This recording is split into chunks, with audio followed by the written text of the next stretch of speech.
Ano tong ginawa mo, Berta? Ano to? Bakit ka nagpautos sa lalaking yon? Hindi ka man lang nag-iisip. Simulat sa pool, silang dalawa naman talaga magkaibigan. Hindi ka man lang nagduda kung bakit bigla kanyang kinaibigan. At ngayon nakuha na niya ang gusto niya sa'yo. Ano na pala mo? Bakit mo pinamigay lahat ng perang naipundar mo? Paano na tayo niyan? Nasa kanila na naman ang huling halakhak. Tayo na naman ang magmumukhang kaawa-awa. Tay, patawad na po. Tama na. Hindi ko na po kaya. Nasasaktan na po ako. Masasaktan ka talaga dahil bobo ka. Bobo! Kababae mong tao, utu-utu ka? Nagpapagamit ka lang sa lalaking yon. Hindi ka nag-iisip. Wala kang kwenta. Tama na po, Tay. Aray ko po. Hindi ko naman po ginusto yung nangyari. Anong hindi ginusto? Nung inutu-utu ka niya, ni hindi mo man lang sinabi sa akin ang lahat ng pinag-usapan ninyo. Pati ang pagbigay mo ng pera. Ginusto mong lahat yon. Ginusto mo magpauto. Tama na po, Tay. Sobrang sakit na po. Lumayas ka rito sa harapan ko. Layas! Taon 2007, Zamboanga. Kahit maaga pa, buhay na ang bayan sa malalambing na ingay ng umaga. Tila hudyat ng panibagong araw sa probinsya. 6:00 pa lamang pero ramdam na ang kasiglahan ni Berta habang nakapwesto sa harap ng kanyang mga paninda. Sa kanyang harapan, isang malaking lamesa ang puno ng samut-saring kakanin, minatamis at iba pang putahe. Nakahanay ng maayos upang maakit ang mga dumaraan. Bagamat bihira pa ang mga mamimili ng oras na yon, alam ni Berta na mamayang tanghali daragsa ang kanyang mga suki. Kaya't hindi niya pa inilalabas ang iba niyang paninda. Ayaw niyang mawala ang lutong at sariwa nitong anyo bago pa man dumagsa ang mga tao. Habang abala sa pag-aayos, isang pamilyar na muka ang lumapit sa kanyang pwesto. Si Sandro, isa sa mga taga roon at isa rin sa matagal ng suki ng dalaga. Hi, Berta. Magandang umaga. Uy, Sandro, ang aga mo yata. Oo nga eh. Inutusan ako ni nanay na bumili ng pang-almusal. May bisita kasi kami. Sakto, bagong luto pa lahat yan. Mainit-init pa yung iba oh. Binalot ko na maayos para hindi agad lumamig. Ayos to, salamat. Teka, wala pa si Lucille? Wala pa eh. Siguro, na-late lang. Pero darating din yon. Ganun ba? Sayang naman. Nasa kanya kasi yung madalas kong binibili. Oo nga. Pero baka paparating na rin yon. Buti pa, hintayin mo na lang. Wag na. Pabili na lang nitong hopya tsaka buko pie. Sige. Eto na. Salamat ulit ha. Buti pa mamaya dumaan ka ulit. Sigurado nandito na yon. Sige, titingnan ko. Salamat, Berta ha. Ingat ka, Sandro.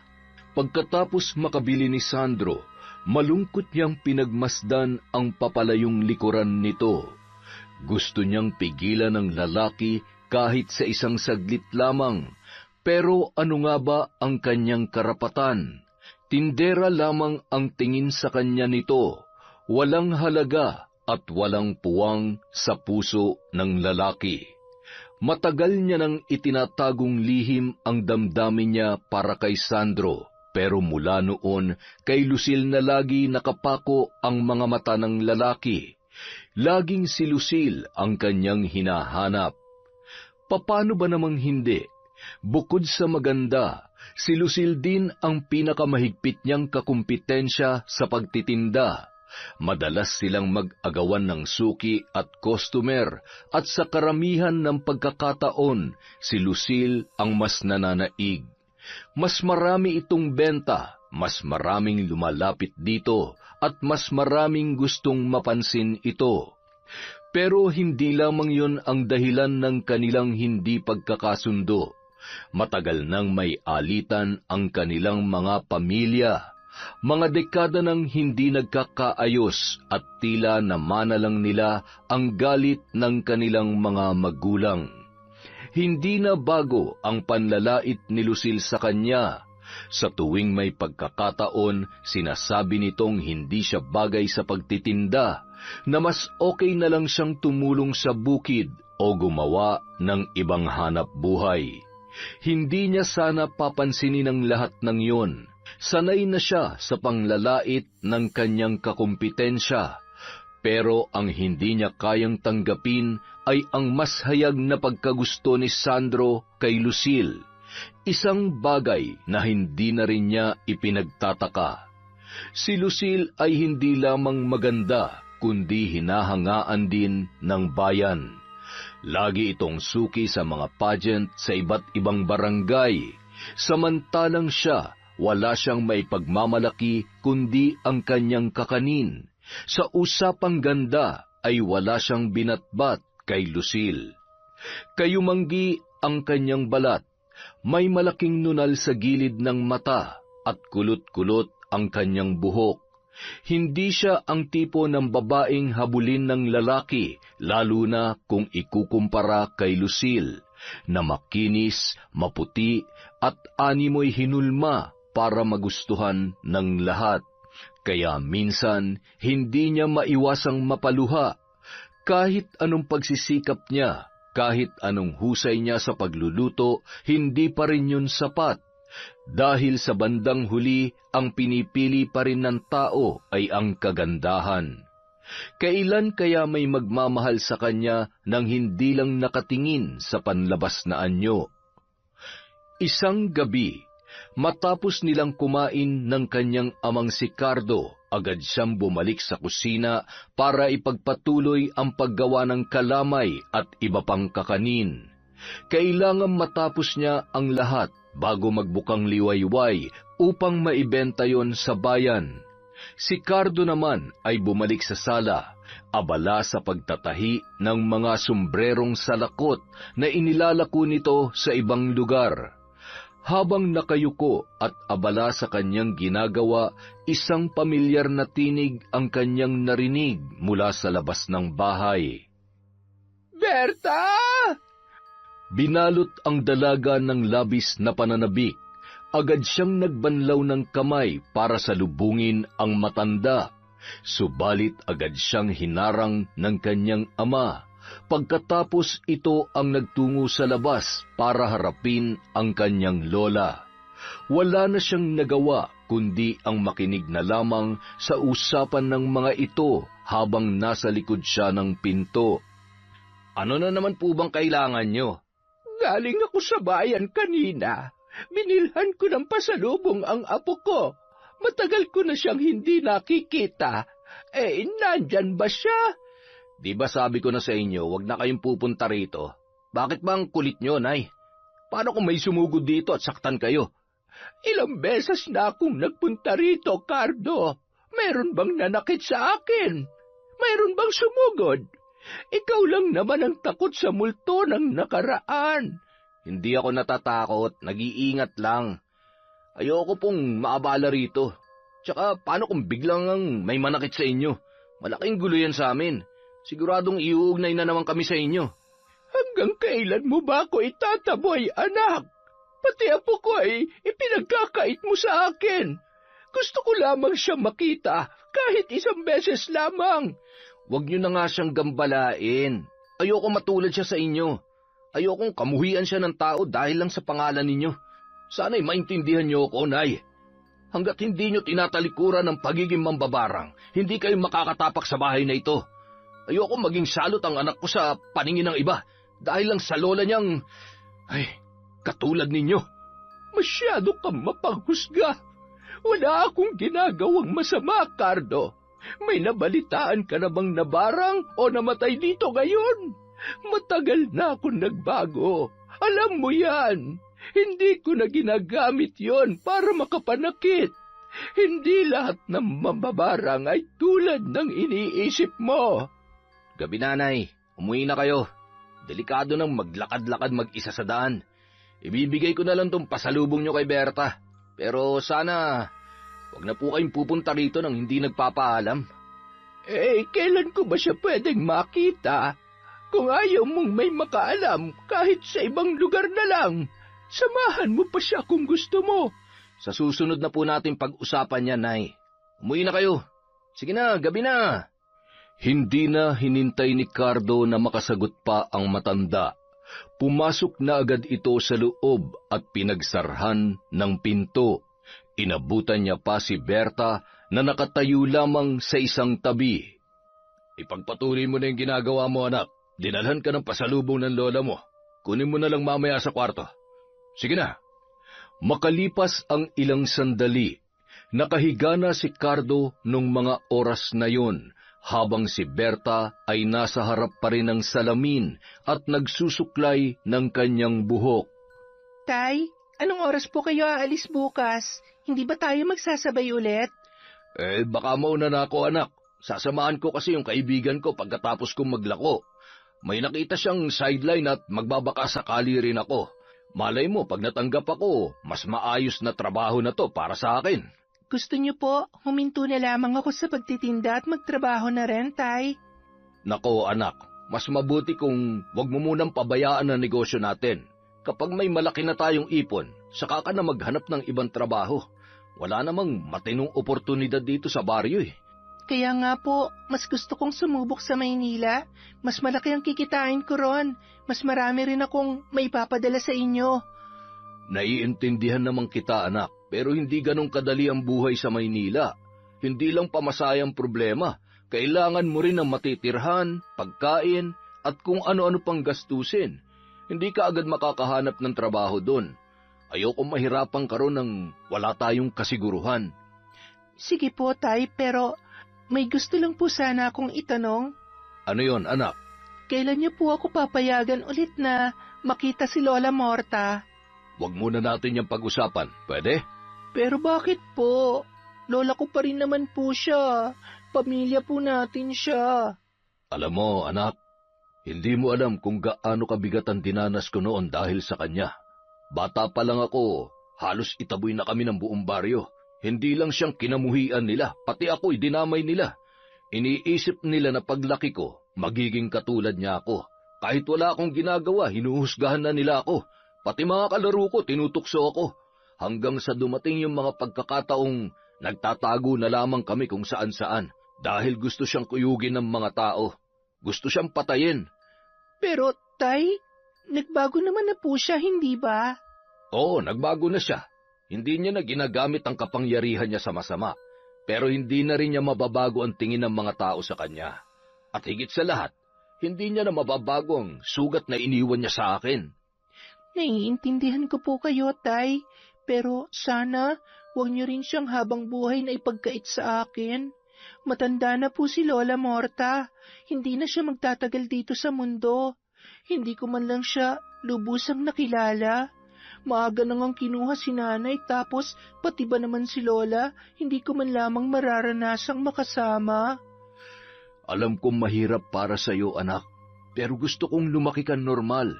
Isang taong hindi kailangan matakot sa anino ng nakaraan. Ayokong maranasan mong pang-aping dinanas ko noon. Hindi mo alam kung gaano kahirap mabuhay sa mata ng mga mapanghusgang tao.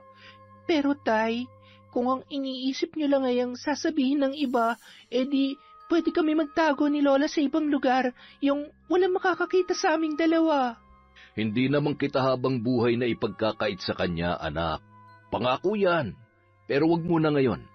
May tamang panahon para dyan. Kailan po yung tamang panahon? Sa ngayon, mag-focus ka muna sa negosyo natin. Yan ang pinaka-importante. Opo, Tay. Sa pagkakataong yon, hindi na nakipagtalo pa si Berta. Hindi na niya mabilang kung ilang beses na nilang pinag-usapan ng kanyang ama ang tungkol doon.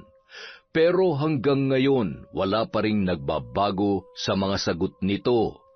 Tutol pa rin ito na makita at makasama niya ang kanyang lola para hindi raw malipat sa kanya ang pagkamuhi rito ng mga tao. Inintindi na lamang niya ang kanyang ama at di nagtagal, humiga na rin siya para magpahinga. Maaga pa ang gising nila bukas para sa kani-kanilang mga trabaho. Kinaumagahan, kasama na niya ang karibal na si Lucille sa bayan. Magkatabi lang ang kanilang pwesto, pero mas malaki ng kaunti ang espasyo nito kumpara sa kanya. Ineng, magkano itong kakanin mo? Ay, itong styropack natin, 50 lang po, ma'am. Itong bilao naman po, 300. Tapos yung mas malaki, 500. Wow, mukhang masarap ito ah. Masarap po talaga yan. Ako po mismo nagluto niyan. Ay, talaga ba? Opo, lahat ng paninda ko rito, ako po mismo ang gumagawa. Kaya makakasiguro po kayo na hindi magbabago ang lasa. Masarap na, malinis pa. Ay, sige, pagpipilian ko lang muna, ha? Pero Ineng, may leche flan ka ba ngayon? Ay, sayang. Hindi po ako nakagawa, madam eh. Gusto niyo balik po kayo bukas? Igagawa ko po kayo. Ay, hindi. Ale, leche flan bang hanap mo? Dito ka na lang sa akin, oh. Bagong gawa lang, napakalasa pa. Halika, dito ka. Sigurado ka ba? Opo, dito na po kayo sa akin. Mas marami po kayong mapagpipilian dito. May leche flan, may ube, lahat-lahat ng pwede niyong hanapin nandito na. Tsaka, alam niyo ba, may sikreto akong ingredient kaya natatangi ang lasa ng leche flan ko. Hindi katulad ng iba dyan na pare-pareho lang ang timpla. Ay oo nga no, mukhang masarap to ah. Naku, wala pong katulad yan. Ito na ang pinakamasarap na leche flan na matitikman nyo rito sa buong lugar. Wala nang masihigit pa rito. Yun nga ang dahilan kung bakit isa yan sa mga bestseller ko. Magtiwala po kayo. Talagang masarap yan. Oo nga po, madam. Swerte po kayo kasi meron siyang leche flan, pero kung kakanin naman ang gusto nyo, masasabi ko lang po na ang mga gawa ko palaging fresh at hindi binibilad sa araw ng matagal. Para po sa akin, ang malinis at sariwang pagkain, higit pa sa kung anong sikretong timpla. Ay nako, wala sa freshness yan. Ang mahalaga, ang lasa. Kung walang lasa, kahit anong linis pa niyan, wala ring bibili. Pero depende naman po siguro yan, madam. Ang panlasa po kasi kanya-kanya. Pero ang sigurado po, ang kalidad at pagiging malinis ng pagkain, hindi po dapat binabaliwala. Nagkatinginan sina Berta at Lucille. Saglit na katahimikan. Tila may tahimik na labanan sa pagitan ng kanilang mga mata. Sa bandang huli, si Lucille ang pinili ng Ale. Ay, sige na nga. Pabili ako ng leche flan mo. 5 piraso. Tapos, pasubok na rin itong ubi mo. Mga 3 lang. Ay, sige po, madam. Heto na po. Hindi kayo nagkamali ng pagpili sa akin. Mas masarap at mas dekalidad ang mga gawa ko dahil pang international po ang recipe na sinusunod namin. Kung pang international bakit nandito ka pa rin? Alam niya na hindi lamang sa lasa ng paninda yon nagkatalo. Madalas tila personal na laban din sa pagitan nilang dalawa. At tulad ng inaasahan, nang silipin niya si Lucille, nakita niyang nakangisi ito. Isang mapanghamong ngiti, puno ng panunuya na parang sinasabing wala kang binatbat sa akin. Napayuko na lamang si Berta, pinigilang kumulo ang kanyang dugo. Pero kahit anong pagpipigil, ramdam niya ang kirot sa kanyang dibdib. Pagsapit ng gabi, kasama niyang nakaupo ang kanyang ama sa harap ng lamesa. Binibilang ang kanyang pinagbentahan nung araw na yun. Tahimik lamang silang dalawa, pero dama niya ang bigat ng gabi. At ng realidad na kahit anong pagsisikap niya, palaging mayroong humahadlang sa kanya. Tay, mahina po ang benta ngayon. Pasensya na po ha. Ayos lang yon anak. Ganyan talaga ang negosyo. Minsan malakas, minsan mahina. Ang mahalaga, hindi ka susuko. Si Lucille kasi nangagaw na naman ng customer kanina. Naiinis na talaga ako magkatabi kami ng pwesto. Kung may ibang lugar lang sana tayo malilipatan, hindi ko na siya makakasama araw-araw. Ang hilig niyang manghila pa babae. Huwag mo na lang siyang pansinin. Kapag inaway ka, huwag mong papatulan. Ang importante, mag-focus ka sa pagtitinda mo. May mga bibili pa rin naman sa'yo. At kung ako lang ang tatanungin, mas masarap naman talaga ang gawa mo. Hindi dahil sa anak kita, kundi dahil yun ang totoo. Kayo talaga, Tay. Pero salamat po ha. Kumusta naman po ang benta niyo sa mga sombrero at pamaypay? Ayun, medyo malakas. Maraming dayo kanina kaya naubos lahat ng paninda ko. Buti naman po. Siguro kapag nakaipon tayo ng konti, Tay, gusto ko sanang makabili tayo ng padyak, yung may patungan sa likod, para madala kong paninda ko kahit saan at hindi ko na kailangang magtiis sa pwestong yun kasama si Lucille. Malas talaga yun sa negosyo eh. Hayaan mo anak, mag-iipon tayo para dyan. Basta ngayon, konting tiis lang muna. Tandaan mo, huwag kang magsisimula ng away. Hayaan mong siyang maunang gumawa ng mali. Kapag nakita ng mga tao kung anong ugali meron siya, sila na mismong lalapit sa'yo. Ay, sana nga po. Pero Tay, sa tagal na ng away namin yon, hindi niya pa rin sinasabi sa akin kung ano ba talagang pinag-awayan niyo ng tatay ni Lucille. Kayo naman ang pinagmulan ng lahat ng ito eh. Pwede ko bang malaman? Para naman hindi na ako nagmumukhang tanga sa kakaisip kung bakit galit na galit siya sa akin, kahit wala naman akong ginagawang masama sa kanya. Alam mo anak, nung bata pa kami, si Renato, yung tatay ni Lucille, siya ang pinakamatalik kong kaibigan. Magkababata kami nun, pero nagbagong lahat nang mamatay ang mga magulang niya. Dahil kay Lola Morta mo. Ha? Si Lola po? Oo, nakaalitan kasi ni nanay ang mga magulang niya at sa tindi ng away nila, hindi nag-atubili si nanay na gumamit ng barang para sila'y parusahan. Hindi kinaya ng mga magulang ni Renato at pareho silang namatay. Doon nagsimula ang galit niya sa akin. Galit na hanggang ngayon, nadala na rin ng anak niya. Ay, pasensya ka na anak ha. Kung hindi lang nangyari yun, baka matalik mo na rin kaibigan si Lucille. Kaya nga ayokong mapalapit ka sa Lola Morta mo. Ayokong mamana mo ang kapangyarihang meron siya. Pero Tay, nagbago naman na si Lola, diba? Nakita niyo pa ba siyang nambabarang? May nabalitaan pa ba kayong inatake siya? Wala na, diba? Bakit hindi niyo pa rin ako pinapayagang puntahan siya? Hindi mo naiintindihan anak. Kahit wala na siyang ginagawang masama ngayon, may isang bagay siyang gustong mangyari na ayaw kong payagan. Bilang isang mambabarang, kailangan niyang ipasa ang kapangyarihan niya bago siya mawala sa mundo. Matagal ng tradisyon yan. Ako na sarili niyang anak, tumanggi ako. Kaya ngayon, ikaw ang gusto niyang lapitan. Ikaw ang gusto niyang kumbinsihin. Pero hindi ko yun hahayaan. Gusto kong lumaki kang normal, yung walang itim na karunungan sa dugo mo. Sana ay maintindihan mo ko, anak.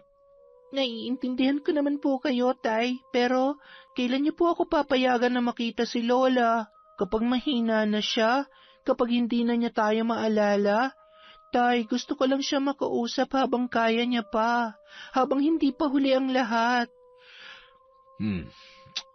Sa susunod na lang natin pag-usapan yan, anak. Ang isipin mo ngayon, ang sarili mo. Ang kinabukasan mo.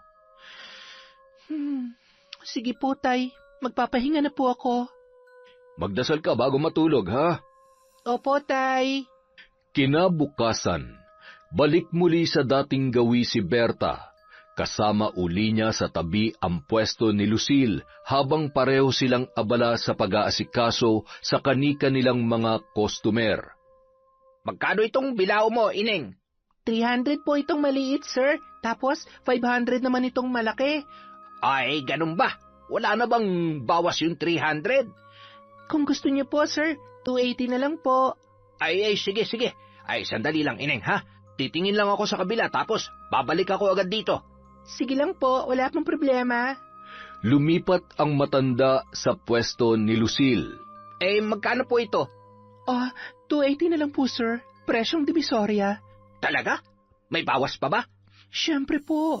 Dahil special kayo sa amin, 250 na lang ito. Aba, sulit na sulit yan. Pabili ako. Naku, maraming salamat po, sir. Pero baka gusto niyo rin subukan tong bestseller namin na sapin-sapin. Dati tong 250, pero ibibigay ko na lang sa'yo ng 200. Ay, talaga ba? Ay, sige. Pabili rin ako dyan. Nice choice, sir. At kung gusto niyong bumalik, dito na lang kayo sa amin, ha? Lagi ko kayong bibigyan ng discount. Wow, ayos pala dito. Sige, salamat ha. Babalik ako, sigurado yan. Salamat din po, sir. Ingat. Habang pinagmamasdan ni Berta ang paalis na customer, bumigat ang kanyang dibdib. Isa na namang benta ang nawala sa kanya. Napalingon siya kay Lucille na ngayon ay nakataas ang kilay at may pang-aasar ng ngiti. Kawawa ka naman. Kaninang umaga ka pa dyan pero bilang lang sa daliri ang bumibili sa'yo. Paano? Palagi ka nang aagaw ng customer. Lagi mo naman ginagawa sa akin to, di ba? Ano raw? Nangaagaw? Ulitin mo nga yun. Ako nangaagaw? Kailan? Saan? Nababaliw ka na, Berta. Nakita mo naman, di ba? Kusang lumapit si Manong rito. Hindi ko nga siya tinawag eh. Halos pareho lang naman tayo ng tinda. Alam mo na ang presyo ng bawat isa kaya sinadya mong babaan para sa'yo siya bumili. Pinalulugi mo lang ang tindahan nyo. Aba, ang kapal naman ng mukha mo magsalita ng ganyan. Para sa kaalaman mo, mas mura talagang paninda namin. Kasi may bago kaming supplier. Mas mura pero mas mataas ang kalidad. Kaya syempre, mas mababa na rin ang presyo namin. Hindi tulad nyo, kaya hindi ko nakasalanan kung ayaw na nilang bumili sa inyo. Kaya habang maaga pa, mag-isip ka na ng ibang pagkakakitaan. Hindi magtatagal magsasara na ang pwesto nyo.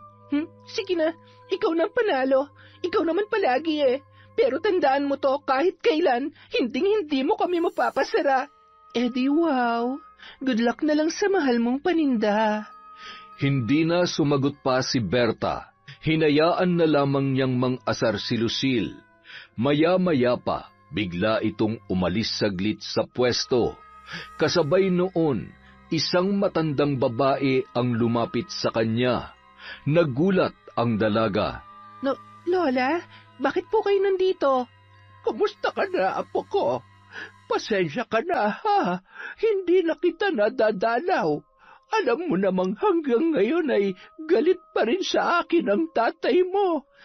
Ayos lang po ako, Lola. Masaya po akong nakita kayo ulit dito, pero mukhang hindi rin kayo pwede magtagal dito, Lola. Tama ka. Baka may makakita pa sa akin. Pero, apo, inaaway ka ba ng babaeng yon? Yung katabi mo kanina. Si Lucille po? Matagal ko na kayong pinagmamasdan. Palagi kitang nakikita rito. Parang lagi kanyang inaapi. Pero, Lola, ayos lang po ako. Wala po akong balak na gumawa ng gulo. Gusto mo bang parusahan natin siya? Nako, wag po, Lola. Kapag may nangyari sa kanya, tayo agad ang pagbibintangan. Siguradong hindi rin magugustuhan ni tatay yon. Baka lalo lang niya akong ilayo sa inyo. Kapag inapi ka niya ulit, sabihin mo lamang sa akin, apo. Hindi na po kailangan, Lola. Ayoko po ng gulo. Ayoko pong bigyan ng dahilan si tatay para lalo niya kayong ilayo sa akin. Pero, salamat po sa pagdalaw, Lola. Sana sa susunod, makapag-usap tayo ng mas matagal. Magyayari yan, apo. Malapit na. Magtiwala ka lamang. Pag-uwi ni Berta, tahimik ang buong bahay. Wala pa rin ang kanyang ama. Mukhang gagabihin na naman yon sa trabaho. Napabuntong hininga na lamang siya at naupo sa may lamesa upang bilangin ang kinita niya ng araw na yon. Habang binubuklat ang mga papel at perang nalikom, unti-unting lumubog ang kanyang pakiramdam. Ni hindi umabot ng 1,000 ang kanyang benta. Ang daming nasayang na customer. Halos lahat ay inagaw sa kanya ni Lucille. Napayuko na lamang ang dalaga, mahigpit na pinisil ang sariling palad. Ramdam niya ang panggigipit ng mundo. Para bang siya ay sinasakal ng kawalang pag-asa. Unti-unting naggilid ang kanyang mga luha at napatanong sa kanyang isipan, hanggang kailan pa siya magtitiis? Kung sino pa ang lumalaban ng patas ay sila pa ang nilalamangan. Samantala, sa liblib na bahagi ng baryo, sa isang kubo na napapalibutan ng matataas na damo at nagkakandahulog na dahon ng puno, isang matandang babae ang nakaluhod sa harap ng malaking kawa. Hawak-hawak ang 2 malaking insekto, mga kulisap na halos kasinlaki ng hinlalaki ng tao. Mahigpit ang pagkakakapit niya sa mga ito at sa kanilang maliliit na katawan may nakataling piraso ng papel. Sa mga papel na yun, mayroong nakasulat na pangalan, isang babae at isang lalaki. Nagsimula siyang bumulong ng mga salita na hindi dapat marinig ng sinuman.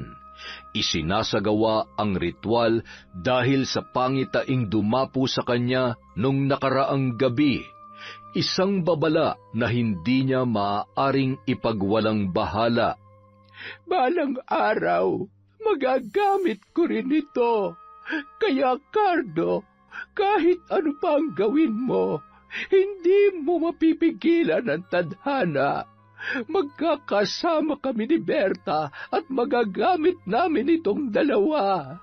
Hindi ko rin ginusto ito, pero ito ang nakatakda sa kanyang kapalaran.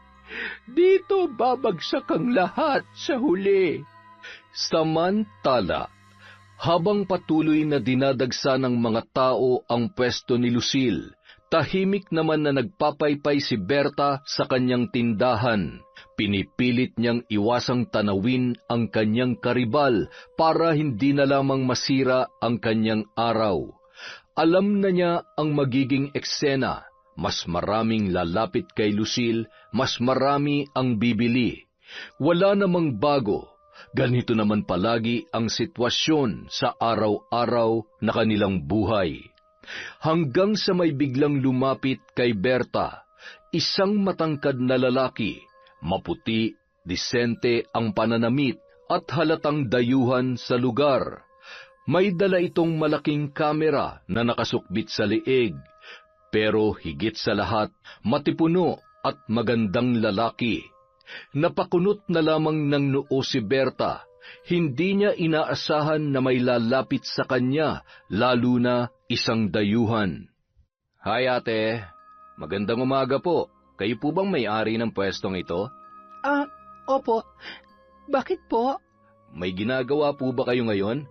Gusto ko lang sanang magpaalam kung pwede akong kumuha ng video rito sa pwesto nyo.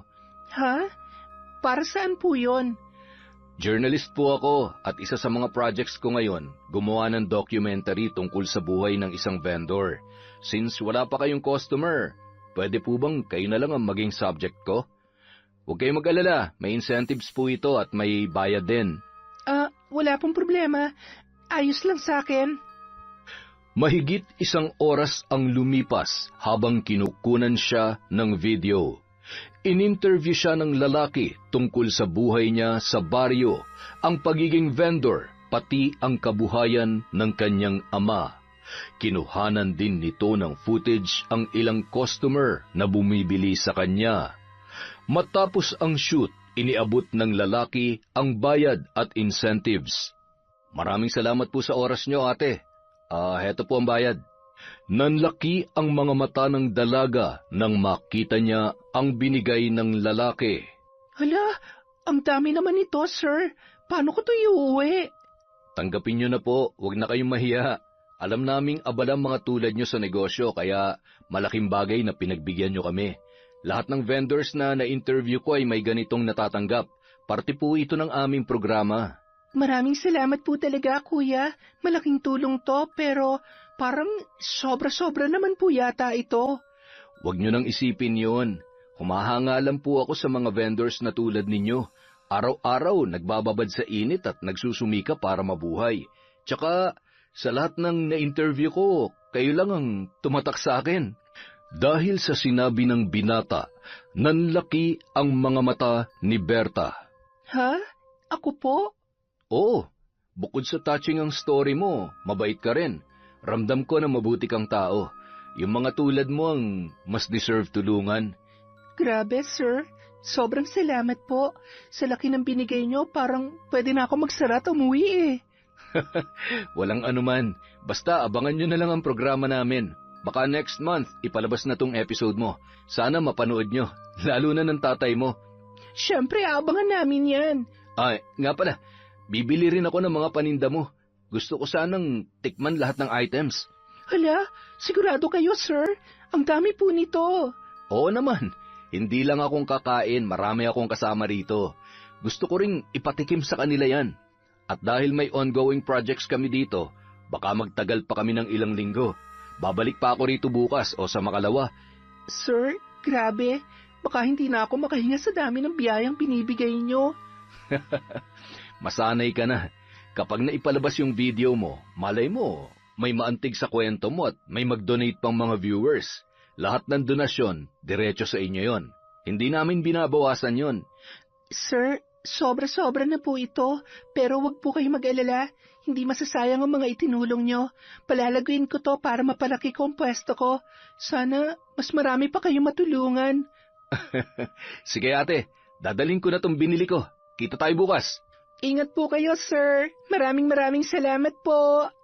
Agad na itinago ni Berta ang mga ibinigay sa kanya. Pagkatapos ay lumingon siyang muli sa pwesto ni Lucille. Nagulat siya dahil kausap nito si Sandro at ang lakas ng tawa ng dalawa. Tila sobrang tamis yata ng kanilang pinag-uusapan. Palibhasa may pagtingin din si Lucille kay Sandro, kaya siguro hindi siya nito napansin at naisipang agawan ng customer. Dahil nandito ang crush niyang lalaki. Ganoon naman palagi si Lucille. Tuwing kasama si Sandro, halos nakakalimutan niya ang mundo. Sandro, matutuloy pa ba yung sinasabi mong pagpunta mo sa Maynila? Oo, kaso matagal pa naman yon. Sa susunod na taon pa, kasama ko ang nanay ko na luluwas doon. Ganun ba? Hanggang kailan naman kayo magbabakasyon doon? Matagal ka bang mawawala? Yun lang. Sabi kasi ni nanay baka doon na muna niya ako pagtrabahuhin. Kaya kung sakali, baka nga matagalan ako ron. Sayang naman, pero good luck pa rin ha. Alam kong para din naman yan sa ikabubuti ng pamilya mo. Basta, huwag mo kong kalilimutan ha. Siyempre naman. At bago kami umalis dito ako bibili sa iyo na maraming kakanin para madala namin sa Maynila. Siguradong magugustuhan ng mga kamag-anak namin doon ang luto mo. Naku, gusto ko yan. Salamat, Sandro ha. Pagkatapos nilang mag-usap, pasimpleng nilingon ni Lucille si Berta at nagpakawala ng mapanuyang titig. Tila sinasadya pang ipakita rito ang matamis na sandali nila ni Sandro. Batid niyang may gusto rin si Berta sa binata, kaya lalo siyang nasisiyahan tuwing nakikitang nagseselos ang dalaga. Pag-uwi ni Berta ng gabing yon, nadatnan niyang muling nag-aaway ang kanyang ama at ang ama ni Lucille.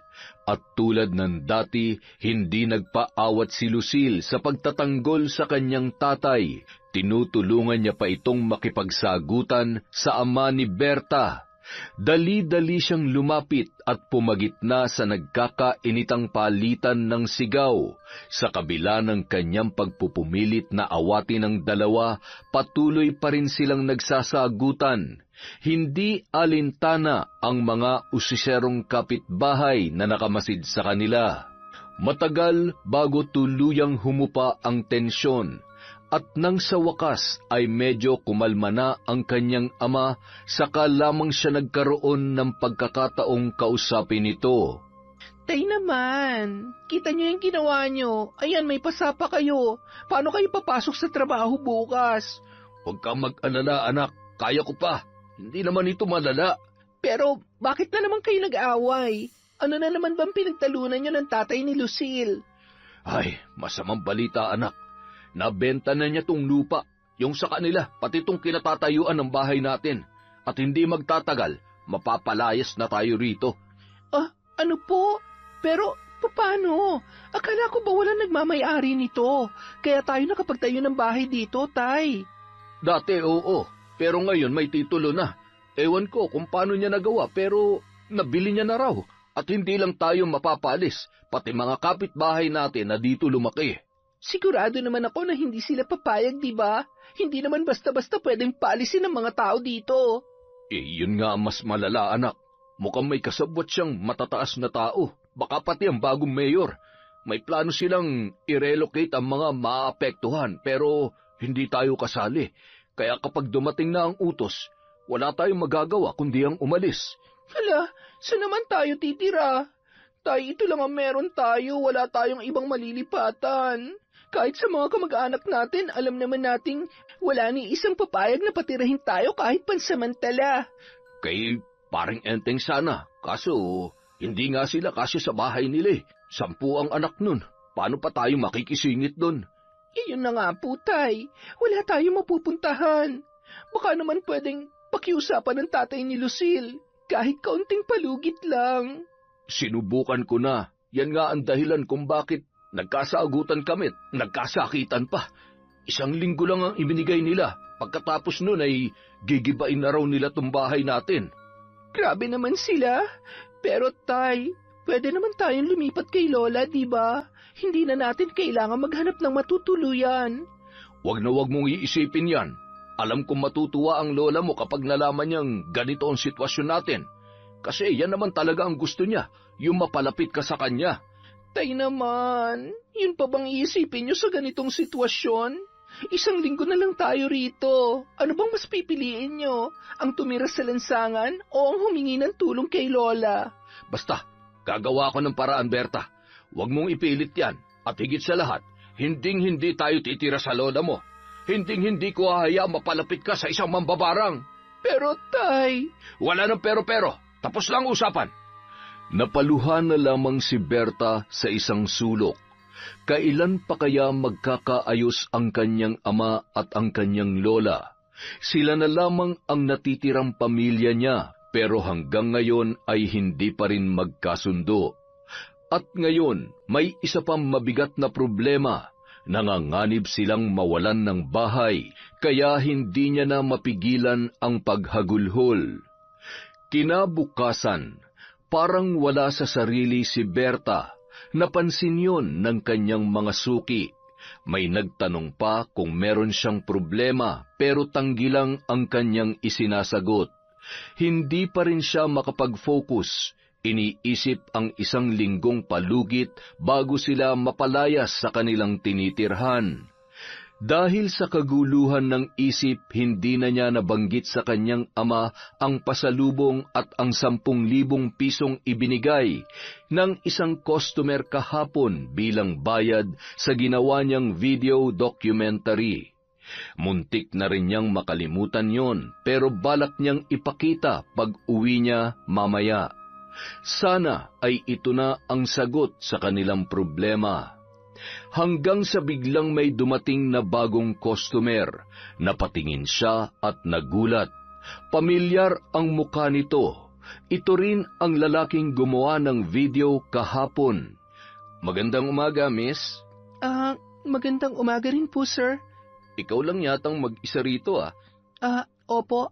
Absent po yung katabi kong pwesto, pero okay na rin yun. Mas tahimik, mas payapa. Alam mo, natikman ng mga kasama kayong kakanin mo. At grabe, sobrang nagustuhan nila.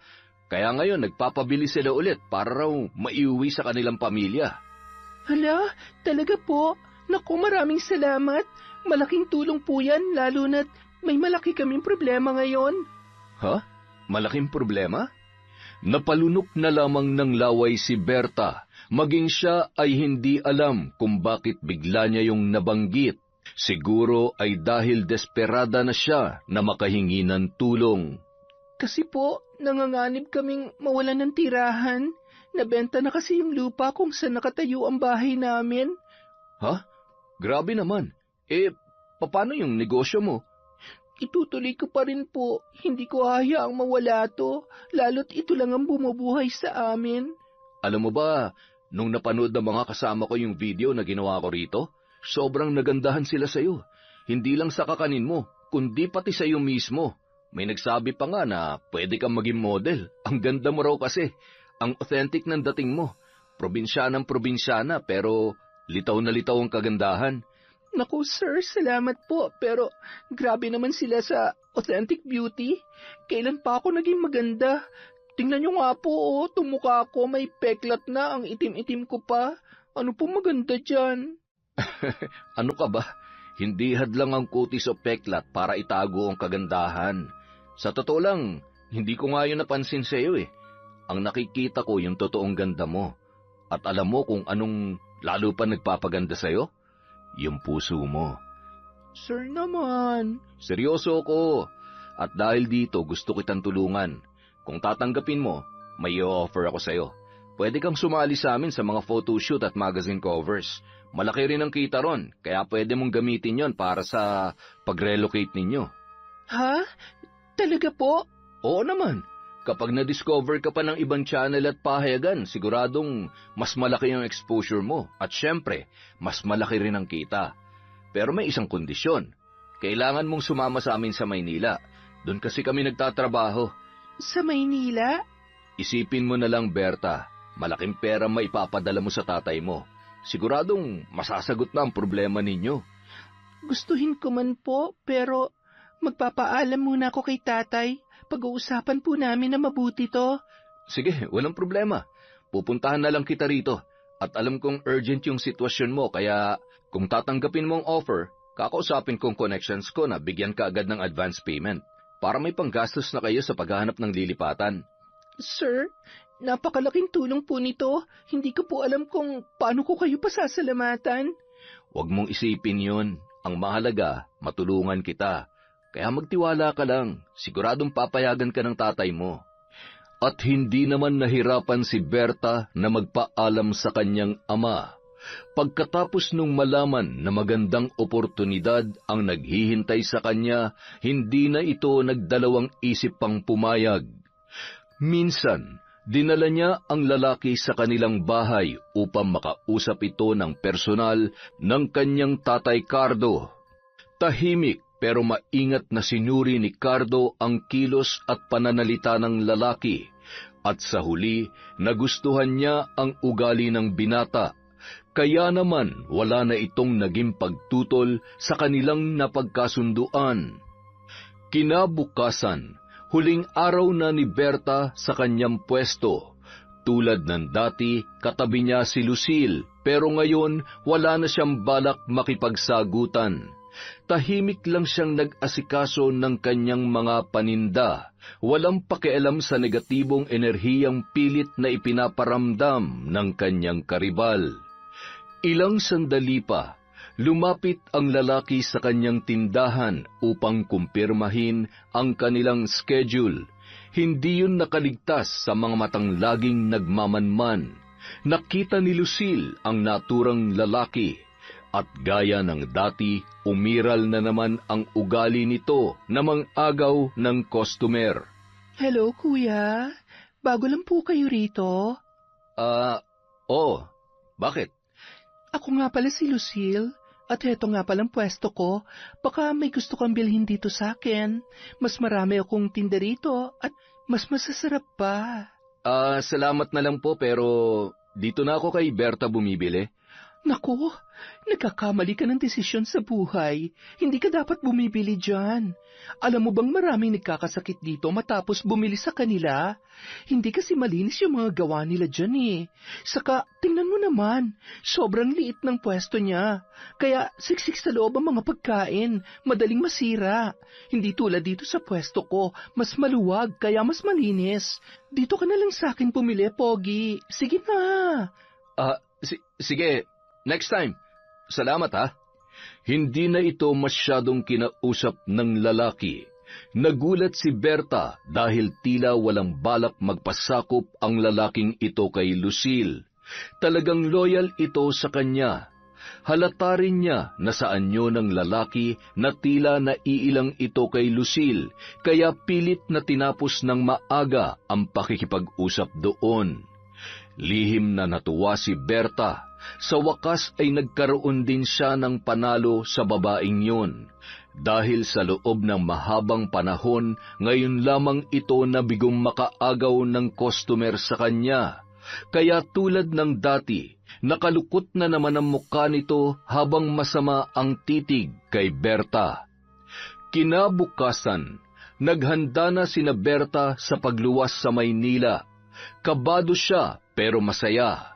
Habang nasa biyahe, walang tigil sa pananalangin ang dalaga. Makalipas ang 6 na buwan, naging maganda na ang buhay ni Berta sa Maynila. Nagtagumpay siya sa karerang kanyang pinasok bilang modelo, cover ng mga magazine at endorser ng ilang mga produkto. Hindi siya makapaniwala na kahit ganoon ang kanyang itsura, mayroon pa ring makakagusto sa kanya. At paglipas pa ng ilang buwan, nagpaalam siya sa kumpanya para magbakasyon. Nang sa gayon ay makasama niya panandalian ang kanyang ama.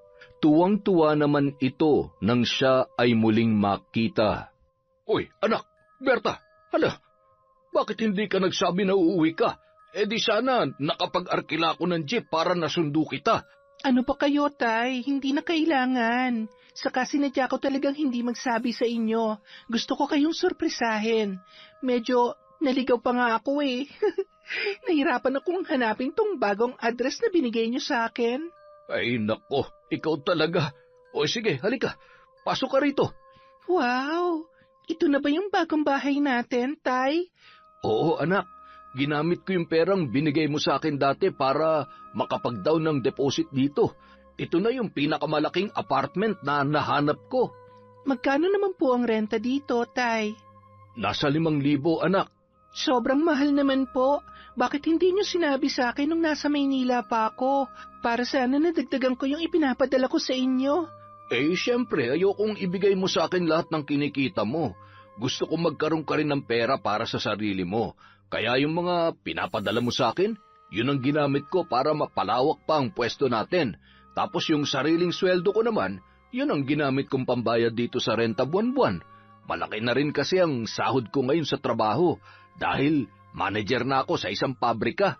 Ang dami na po palang nangyari dito mula nang mawala ako. Pero masaya ako dahil pareho na po tayong nakaahon ngayon. Higit sa lahat, malayong-malayo na tayo kina Lucille. Pero, Tay, asan na palang pwesto natin ngayon?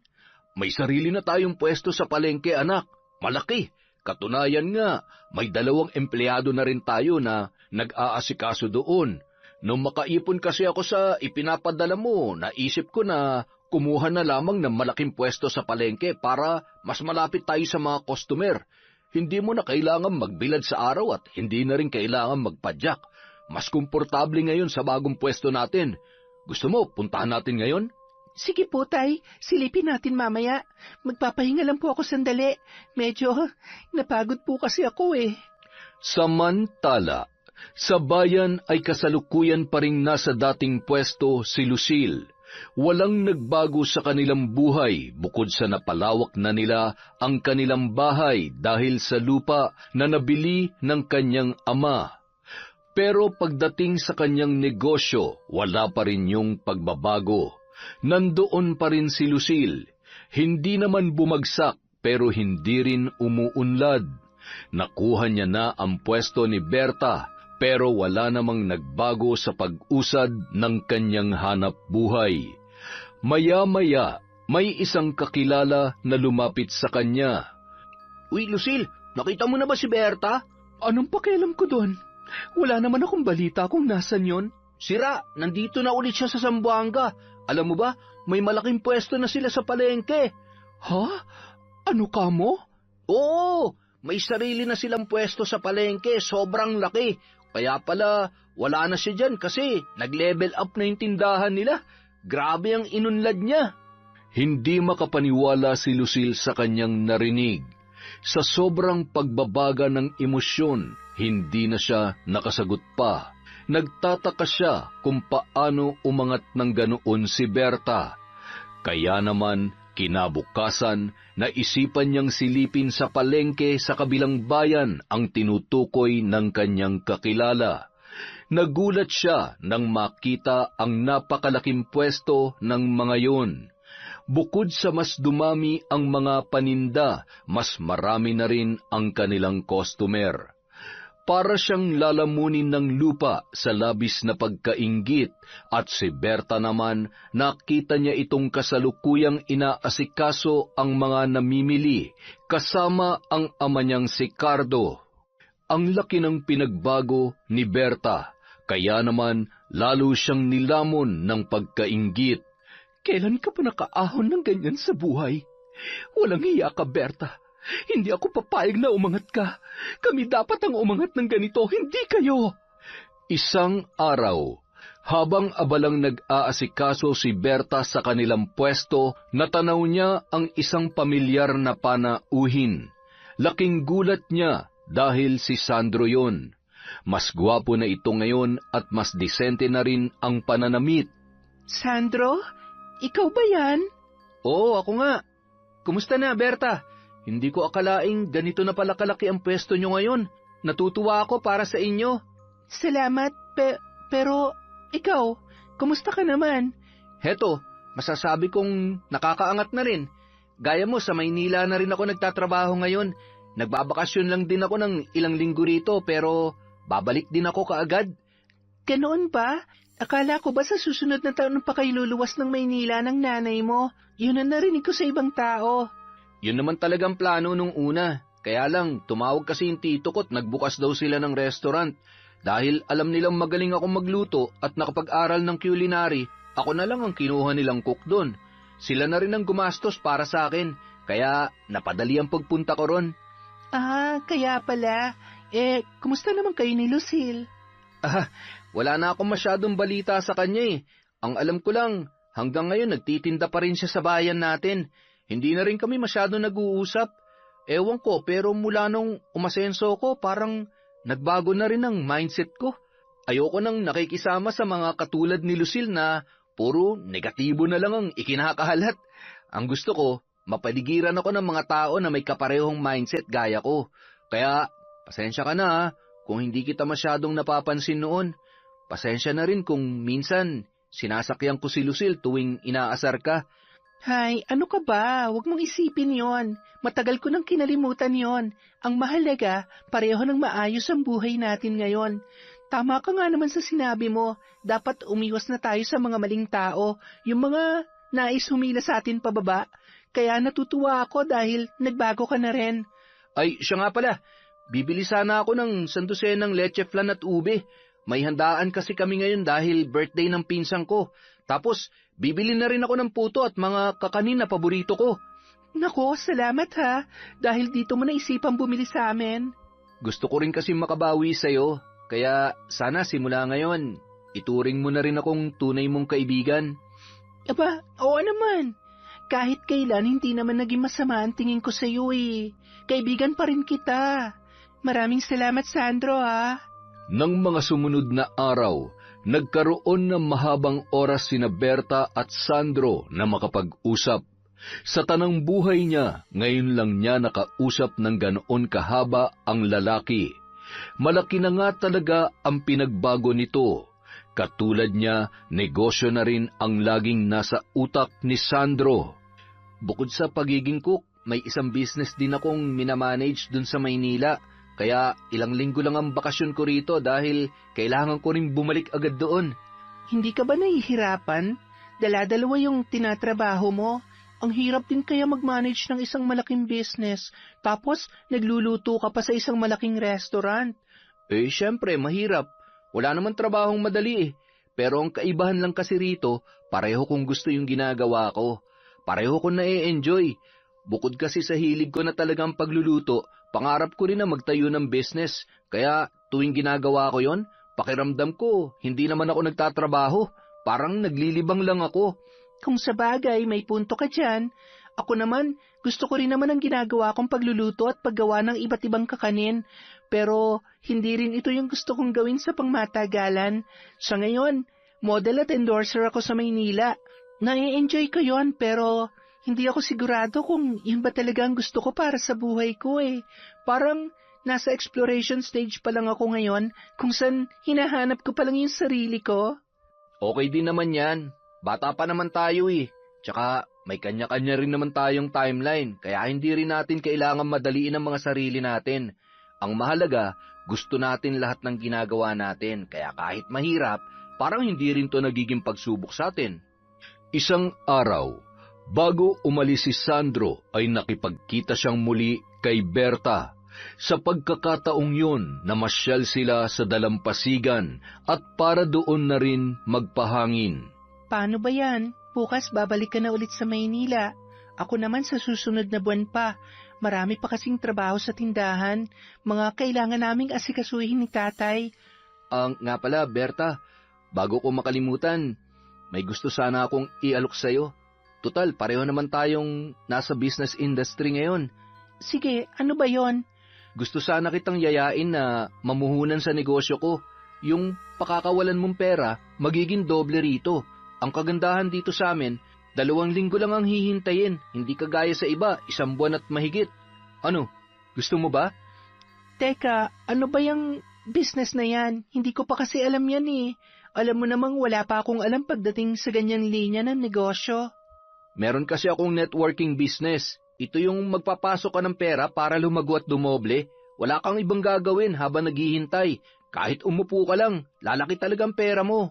Marami na nga sa mga members ko ang lalo pang yumaman dahil dito eh. At saka, dahil nag-uumpisa ka pa lang, pwede mong i-invest dito sa amin lahat ng perang meron ka ngayon. Nang sa ganun, hindi mo na kailangan bumalik pa sa Maynila para magpakapagod.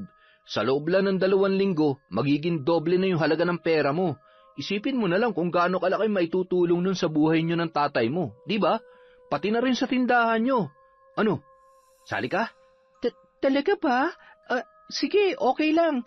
Isali mo ako. Sa tingin ko, magandang solusyon din yan para hindi ko na kailanganing lumayo kay tatay. Nako, tama yung desisyon mong yan. Sinasabi ko sa'yo, lahat na naging miyembro ko, naging instant millionaire dahil dito. Walang biro.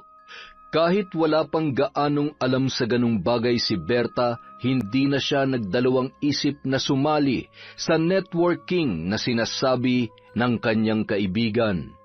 Bukod kasi sa nais niyang makapagbigay ng mas malaki sa kanyang ama, gusto rin niyang mapalapit palalo kay Sandro, lalo na't matagal na siyang may pagtingin sa binata. At kahit noong mga panahong silusil pa ang kasakasama nito, hindi nawala ang kanyang nararamdaman para sa lalaki. Kung ito lang ang paraan para mapalapit sila lalo sa isa't isa, wala siyang palalampasing pagkakataon. Oh, Sandro, tapos na pala ako. Nailipat ko na yung pera sa bank account mo. Kagagaling ko lang sa bangko ngayon. Oh, salamat ha. Hayaan mo, itetext at tatawagan kita sa bawat progress.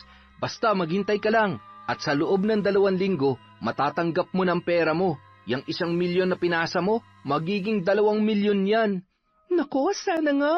Kailangan ko kasi yan eh. Para sana makapagpatayo na kami ng sariling bahay ni tatay at hindi na namin kailangan mangupahan. Huwag kang mag-alala.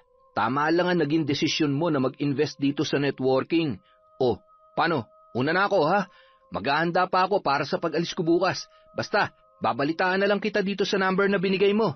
Maraming salamat din, Sandro. Mag-iingat ka sa pagbiyahe mo, ha? Sa huli ay napayakap pa siya sa lalaki bago ito umalis. Kaya naman hindi niya naiwasang mamula sa kilig dahil sa unang pagkakataon, ngayon lang nagkadikit ng ganoon ang kanilang mga balat. Makalipas ang 1 buwan, kahit isang text o tawag mula kay Sandro ay wala siyang natatanggap. Dito na nagsimulang mag-alala si Berta. Napilitan siyang bumisita sa bahay ng lalaki para magtanong. Ngunit pagpunta niya roon, walang tao sa kanilang bahay. Ang isang katiwala lamang ang kanyang natagpuan. Magandang araw po. Pwede po ba magtanong? Ano yon, iha? Nandito po ba si Sandro? Ay, nasa Maynila yun ah. Doon nagtatrabaho. Alam ko po, kaya lang hindi ko kasi siya makontak eh. Parang hindi na aktibo yung number niya. May naibilin po ba siya rito bago siya umalis? Eh, wala naman. Wala naman siyang masyadong nabanggit sa amin. Bakit? May usapan ba kayo? Opo. Parang gano'n na nga po. Eh, hintayin mo na lang siguro siyang tumawag o mag-text sa'yo. Kahit kasi ako, wala rin balita sa kanya eh. Yung pamilya niya naman, sa pagkakaalam ko nagbakasyon sa ibang lugar at baka sa susunod na buwan pa umuwi yung mga yon. Ganun po ba? Sige po, salamat po. Biglang nakaramdam ng panlulumo si Berta. Hindi niya alam kung saan pahahanapin ang lalaki. Hanggang sa lumipas ang 2 buwan, walang Sandro na nagparamdam sa kanya. Pati tatay niya ay nakahalata na rin sa kakaibang ikinikilos ni Berta at pati na rin sa misteryosong pagkawala ng kanyang pera. Hanggang isang araw, nakita niya sa kabilang bayan si Sandro, kasama nito si Lucille at magkahawak kamay pa ang dalawa. Sa harap ng mga ito, may isang bagong pwesto na itinatayo. At base sa mga materyales na nakatabi sa gilid, mukhang ito ang bagong pwesto na lilipatan ng kanyang karibal. Wala siyang pinalampas na pagkakataon. Sandro! Nang marinig ang boses ni Berta, nagulat pa ang dalawa. Ha? Berta? Bakit ang tagal mo nawala? 2 buwan nang wala kang paramdam. Tapos nakauwi ka na pala rito sa Zamboanga pero hindi ka man lang nagsasabi. Ano ba nangyari sa'yo? Ano kasi, naging busy lang ako. Siya nga pala, kumusta na yung networking business na sinasabi mo? Kumusta na yung ininvest ko ron? Oo nga pala, kakausapin din kita tungkol dyan. Kaya lang, masyado lang kasi talaga akong busy. Kaya... Pero Sandro, kailangan ko na talaga yung pera. Pati si tatay, nagsisimula na magduda sa akin. Wala siyang alam dito sa nangyari. Sabi mo kasi 2 linggo lang, kaya hindi ko na sinabi sa kanya dahil gusto ko siyang surpresahin. Pero ngayon, nasa na yung pera ko? Pwede bang sa ibang araw na lang natin yan pag-usapan? Sobrang busy ko lang talaga ngayon eh. Anong busy? Simple lang naman ang tanong ko Nasaan na ang pera ko? Hoy, babaeng haliparot! Hindi ka ba nakakaintindi? Busy nga kaming dalawa, di ba? Kaya pwede ba umalis ka na? Bakit ka ba nakikialam dito? Huwag ka nga sumabat sa usapan ng iba. Sarili naming usapan to ni Sandro. Hoy, para sa kaalaman mo, malapit na kaming ikasal ni Sandro. Kaya may pakialam at karapatan ako sa lahat ng usapan niya. At para sabihin ko sa'yo, wala na ang pera mo. Nagamit na namin dito sa pinapatayo namin pwesto. Totoo ba yun, Sandro? Totoo bang sinasabi ng babaeng yan? Patawad, Berta, pero yun ang totoo. Yung kalahati ng pera mo, ipinandagdag namin dito sa bagong pwesto na nabili nila. Tapos yung kalahati naman, ipinambayad na namin para sa handaan sa gaganapin naming kasal. Walang hiya ka! Walang hiya ka! Manluloko! Bakit mo nagawa sa akin to, Sandro? Bakit? Pinagkatiwalaan kita. Pinaghirapan ko ang perang yun. Bakit? Sino ba may sabi na magtiwala ka sa kanya? Yan ang hirap sa atin eh. Pangit ka na nga, wala ka pang utak. Kasalanan mo rin kung bakit ka nauto. Sandro, bakit mo ginawa yun? Akala ko ba magkaibigan na tayo? Akala ko ba gusto mong umangat tayong pareho kaya inalok mo ako sa networking na yon? Patawad, Berta. Pero kahit kailan, hindi naman talaga kita tinuring na kaibigan eh. Lahat na nangyari ay utos lang sa akin ni Lucille. Planadon lahat ng ginawa ko. Tama siya. Ako ang nagplano ng lahat. Alam mo kung bakit? Dahil ayoko makita kang umangat. Hinding-hindi ako papayag na umangat sa buhay ang isang apo na mambabarang na pumatay sa mga magulang ng tatay ko. Ang dapat sa mga tulad mo, habang buhay na naghihirap dito sa lupa. Kung tutuusin, kulang pa nga yan sa ginawa niyo sa mga magulang ng tatay ko eh. Sa'yo, pera lang ang nawala.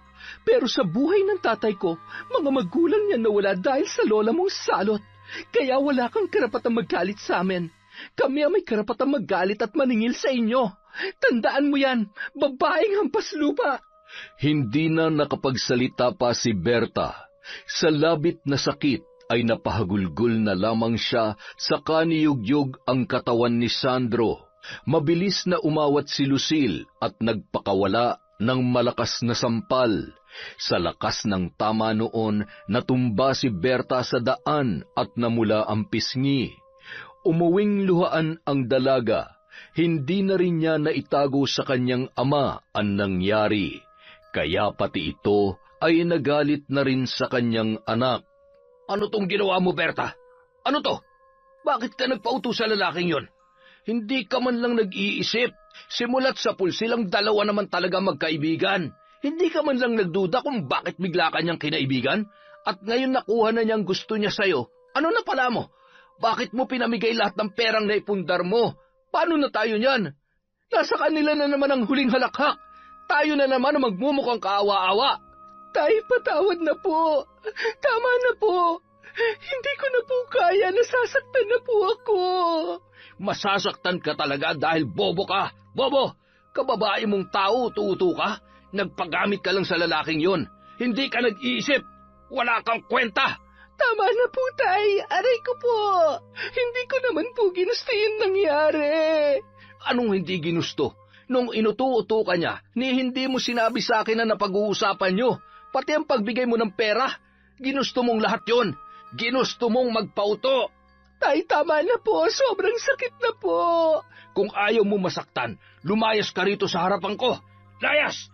At baka kung ano pang magawa ko sa'yo. Pero, Tay... Layas! Sa bandang huli, wala nang nagawa pa si Berta kundi ang lumabas. Wala na siyang mukhang maiharap pa sa mga tao matapos ang kahihiyang dinanas niya kanina. At ngayon, mas matindi pang sakit ang kanyang nararamdaman, ang pagmamalupit ng kanyang sariling ama. Habang naglalakad sa madilim na lansangan, doon niya napagtanto ang lahat ng maling desisyong kanyang nagawa. Sa labis niyang kagustuhang makatulong at maiangat ang kanilang buhay, lalo lang siyang napahamak. Ang perang pinaghirapan niya ay nawala sa isang iglap. Ngayon, wala na siyang ganang bumalik pa sa Maynila. Hindi niya kayang muling magtiis ng ilang buwan para lamang mabawi ang nawala sa kanya. Napakalaki ng kanyang pagkatalo, parang naubos ang kanyang lakas. Wala na siyang gana sa kahit na ano. Kaya naman ng gabing yon, wala na siyang nagawa kundi gawin ang isang bagay na matagal niya nang iniwasan. Naglakad siya patungo sa isang lugar. Ang lugar na mariing ipinagbabawal ng kanyang ama, sa baryo kung saan nakatira ang kanyang Lola Morta. Berta, Apo, bakit nandito ka? Halika, pasok ka. Ano ba nangyari sa'yo? Bakit puno ka ng pasa? Sino may gawa nito, ha? Lola, binugbog po ako ni Tatay. Ano? Bakit? Ano ba ang nangyari? Kasalanan ko rin naman po. Nagpaloko po ako kay Sandro. Nakuha niya po yung pera ko. Lahat ng perang naipundar ko. Pinagtulungan po nila akong dalawa ni Lucille. Pinaikot po nila ako. At ako naman, utu-utu na, nagpaloko kay Sandro. Huwag mong sisihin ang sarili mo, Apo. Walang may gusto sa nangyari. Kung may dapat magmanagot dito, silang dalawa yon at hindi ikaw. Eto na nga bang sinasabi ko Ayaw kang mapalapit sa akin ng tatay mo dahil takot siyang kamuhian ka rin ng tao. Pero ngayon, siya naman itong may lakas ng loob na gulpihin ka na parang hindi niya anak. Hindi ko na po alam kung anong gagawin ko, Lola. Hindi ko na po alam kung paano ko pa mababawi yung nawala sa akin. Sobrang sakit po ng ginawa ni Sandro, kaya hindi ko rin maiwasang magalit sa sarili ko dahil napakabobo ko. Utu-utu talaga ako. Tama na yan. Ang mga katulad niya, hindi dapat nagiging masaya sa buhay. Kaya sana, Apo, tanggapin mo ang alok ko sa iyo. Tutulungan kitang makaganti sa dalawang yon. Kahit anong paglalayo ng tatay mo sa atin, hindi niya mapipigilan ang talagang nakatakda para sa iyo. At ito na ang araw na yon. Dahil na rin sa labis na kawalan ng pag-asa, napilitan ng umanib si Berta kay Lola Morta. Pumayag na rin siya na maituro nito sa kanya ang karunungang itim upang magamit yon laban kina Sandro at Lucille. Kaya naman, ng gabing yon, sabay nilang isinagawa ang ritual. Siya ang gumawa ng proseso na itinuro naman ng kanyang lola. Itong gagawin natin ay hindi para patayin sina Sandro at Lucille. Ito ay para ipakita sa kanila kung gaano kalaking pagkakamali ang ginawa nila sa panloloko sa iyo. Ang parusang ito ang magbabago sa kanila para sila mismo ang lumapit sa iyo at humingi ng tawad. Kahit gaano pa kataas ang tingin nila sa kanilang sarili, hindi nila kakayanin ang tindi ng parusang ito. Kayo na po ang bahala, Lola. Bago tayo magsimula, samahan mo kung iusal ang sagradong mga panalangin. At dali-dali na ngayong isinagawa ng maglola. Ngayon, simulan mo na, Apo. Una, sindihan mo ang mga kandila sa paligid natin. Ang mga kandilang yan ang sumisimbolo ng liwanag, kabaitan at tiwala na ipinagkaloob mo sa Kanya. Pangalawa, kunin mo ang 2 insekto at ilapag mo sila rito sa makapangyarihang hugis na aking iginuhit. Ang mga hugis na yan na may baliktad na bituin sa loob at isang mata sa gitna, ang simbolo ng iyong puot na kanilang idinulot. Ipatong mo ang 2 insekto. Pangatlo, basahin mo ng 5 beses ang kanilang pangalan na nakasulat sa papel at nakatali sa katawan ng 2 insektong yan. Oras na masambit mo na ang kanilang mga pangalan, muli mong ulitin ang mga dasal na itinuro ko kanina. Matapos gawin ang sinabi ng kanyang lola, sinimulan ng magdasal ni Berta. Ngayon, simulan mo ng sulatan ang likod ng mga papel na yan gamit ang pulang tinta na ito. Isulat mo ang maikling panalangin na itinuro ko kanina. Pagkatapos, muli mong ulitin ang panalangin na ginawa natin at ibulong mo sa mga papel na yan. Ngayon naman, isilid mo sa loob ng malaking garapon ang 2 insekto. Pagkatapos, isa-isa mong kunin ang mga kandila sa ating paligid. Sa bawat kandilang ito, kailangan mo ng 5 patak. Patakan mo ang mga insektong yan sa loob ng bote. Matapos mong gawin yun, isa-isa mong patayin ang mga kandila bilang pagpatay sa natitirang tiwala at kabaitan na nararamdaman mo sa kanila. Pagkapatay mo ng kandila, isarado mo agad ang bote. Buhatin mo ito at dalhin sa likod ng bahay. Ngayon, ihagis mo sa naglalagablab na apoy na yan ang bote at hayaang masunog kasama ang 2 insektong nasa loob, pati na rin ang pangalan ng 2 hangal na yon. Lola, ito na po ang huling bahagi ng ritual, diba? Ano na po ang susunod na mangyayari? Hintayin na lamang natin ang magiging epekto ng ritual sa kanila. Sa ngayon, nais kong samahan mo muna ako sa loob at nang maituro ko rin sa iyo ang iba pang nilalaman ng libro.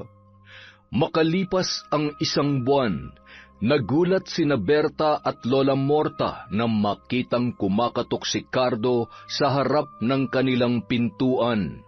Si Lola Morta ang lumapit dito at nagbukas. Bahagyang nanlaki ang mga mata ni Cardo nang masilayan ang 2. Anong kailangan mo? Bakit ka nagpunta rito? Nandito ako para sunduin ang anak ko. Uuwi na kami sa bahay namin. Tinaboy mo siya, hindi ba? Pinalayas mo na siya. Huwag kang umasa na babalik pa siya sa'yo. Pero akong tatay niya. Sa huli sa akin pa rin siya pupunta. Lalo na kapag nawala ka na. Hindi ka na magtatagal dito sa mundo para maalagaan pa siya ng matagal. Hayaan mong siyang magdesisyon kung kanino niya gustong manatili ngayon. Tama na po. Huwag na po kayo mag-away. Buo na po ang desisyon ko, Tay. Dito muna ako kay Lola pansamantala. Gusto ko po makasama siya ng matagal-tagal dahil matagal ko na rin hinihintay ang pagkakataong ito. Pero, anak, ayokong mahawahan ka niya ng kapangyarihan niya. Ayokong maging mambabarang ka. Mali po kayo, Tay. Hindi niyo po pwedeng pigilan na nakatakda sa akin. Kailangan din kita makausap, anak. Alam kong kayo ng lola mo ng barang kina Lucille at dun sa mapapangasawa niya na nanloko sa'yo. Alam mo ba, lumapit sa akin ang tatay niya. Nakiusap siya. Gusto niyang alisin niyo na ang sumpang ipinataw sa kanilang dalawa. Hirap na ang kalagayan nila ngayon. Handa na silang magpakumbaba sa atin. Hindi po biro ang ginawa nila sa akin. Oo, nauto ako. Naloko ako. Pero hindi ko po kasalanan yon. Kung may dapat mang sisihin dito, sila po yon. Dahil sila ang nanloko. Sana nun palang naisip nyo na to bago nyo ako naisipang bugbugin. Inaamin ko, nagkamali ako noon. Masyado lang ako nadala sa bugso ng damdamin ko. Pero pinagsisisihan ko na yon, anak. Kaya sana, pakinggan mo ang tatay mo. Bawiin mo na ang sumpang binigay mo sa kanila. Hirap na sila. Alam mo bang nangyari sa kanila? Parang nasunog ang kanilang mga katawan sa tindi ng mga sugat. Nabakbak na rin lahat ng mga balat nila at ngayon, umaalingaso ang baho ng kanilang dugo at laman dahil sa patuloy na pagkabulok. Buhay pa sila pero naaagnas na ang kanilang katawan. Ganoong katindi ang pinagdaraanan nila ngayon. Handa nang humingi ng tawad at magpakumbaba ang kanyang ama, pati na rin si Lucille. Kaya sana, huwag ka na magpalamon sa galit. Ayoko magkaroon ka ng matinding kasalanan sa Diyos dahil sa ginagawa mo.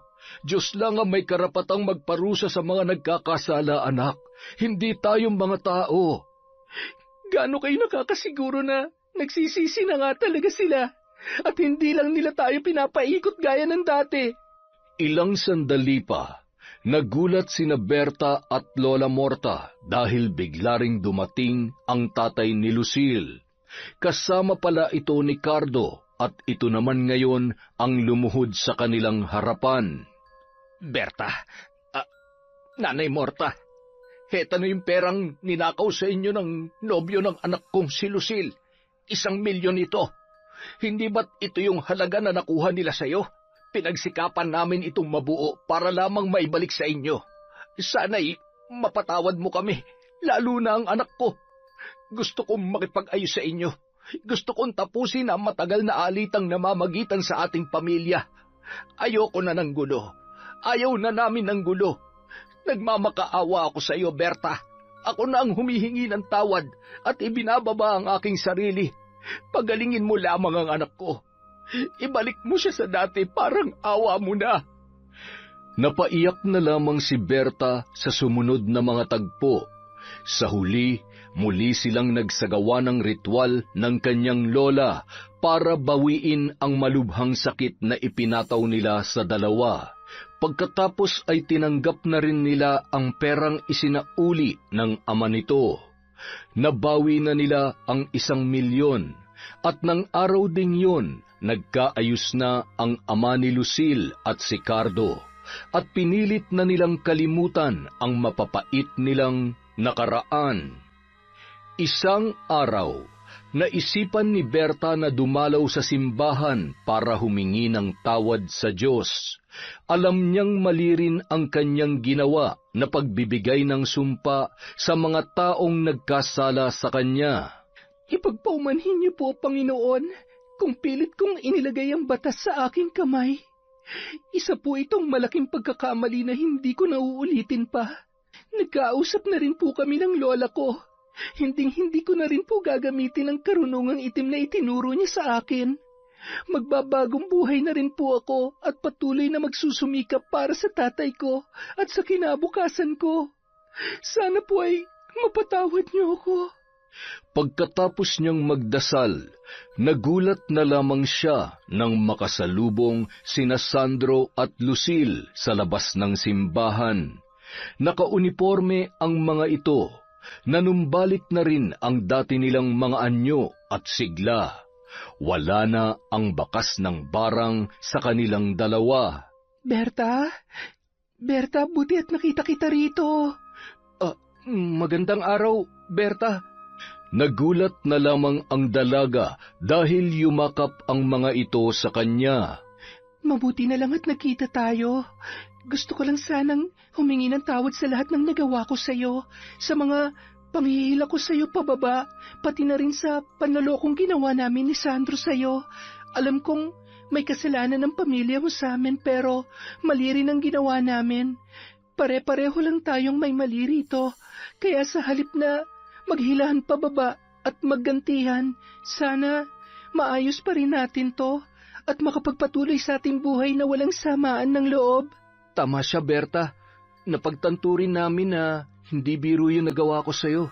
Pinagsamantalahan ko yung kahinaan mo. Sana mapatawad mo rin ako. At salamat nga pala dahil binawi mo yung sumpang binigay mo sa amin. Akala talaga namin noon mamamatay na kami. Kahit hindi mo na kami kausapin, sana tanggapin mo pa rin ang paghingi namin ng paumanhin sa'yo. Magbabagong buhay na kami ni Lucille. Kaya nga, nandito kami ngayon sa simbahan. Isa kami sa mga volunteer para kahit papano, makabawi man lang din kami sa Diyos dahil sa mga kasalanang nagawa namin. Tama yung ginagawa nyo. Ipagpatuloy nyo lang yan. Huwag kayo mag-alala. Napatawad ko na kayo. Kalimutan na natin ang lahat na nangyari. Maraming salamat, Berta. Maraming salamat. Sa puntong yun, doon na naramdaman ni Berta ang tunay na kapayapaan at kaluwagan ng loob. Ramdam niya na tila napatawad na rin sila ng Diyos sa lahat ng mga maling desisyon na nagawa nila sa kanilang buhay. Yun! Ang ganda na naman ng kwento natin. Maraming salamat po uli sa pagtsatsaga sa mga kwento sa Kwentong Enteng. Sa susunod na po uli ang shoutout natin, mag-iipon lang po tayo, maglilista ng mga isa-shoutout. Maraming salamat po mula sa Kwentong Enteng.